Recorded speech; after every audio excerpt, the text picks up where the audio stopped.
Hello everyone मोर नतुन mini ब्लगলৈ আপোনালোকক সকলোকে স্বাগতম জনাইছো। আজি আপোনালোকলৈ লৈ আনিছো আমাৰ গাহৰি ফাৰ্মখন লগতে আমাৰ গাহৰি কেইটা।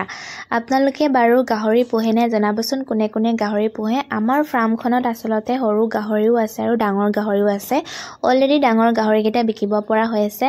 আমি আসলতে পানী মাৰি ফাৰ্মখন সফা কৰো পাইপৰ যোগেদি। আপোনালোকে বাৰু কেনে ধৰণে সফা কৰে জনাবচোন। আসলতে এজনী মই সফা কৰি আছো আৰু পোৱালি গাহৰি গিটা কেনেকা কৰি আছে দেখিছেনে বাৰু, হেতি পুৰা উৎপাত কৰি আছে। আমি আসলতে মহিলাসকলে এনে সময় নষ্ট কৰাতকৈ যদি আমি বছৰেকত 4-5টা গাহৰি পুহি মানুহজনক যদি অলপ হলেও সহায় কৰি দিব পাৰো, মানুহজনে অলপ হলেও হকা পাব নহয়নে।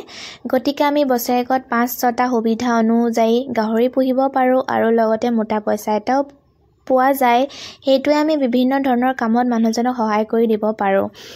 আমাৰ আসলতে ফাৰ্মখন বেছি ডাঙৰ নহয়, সৰু হয় আৰু ফাৰ্মখনৰ লগতে আমাৰ এটা টেংকি বনাই দিয়া হৈছে। যিহেতু গাহৰিৰ পাছাব আৰু পায়খানাখিনি দুৰ্গন্ধ ওলায়, আমি যিহেতু গাঁৱৰ সমাজত আছো, ওচৰ চুবুৰীয়া যাতে দুৰ্গন্ধ নাপায় আৰু অশান্তি নাপায় তাৰে ব্যৱস্থা কৰি দিয়া হৈছে। আপোনালোকেও সুবিধা অনুযায়ী তেনে ধৰণে ব্যৱস্থা কৰি ল'ব পাৰে। আমাৰ টেংকিটো দেখাম বাৰু আপোনালোকক।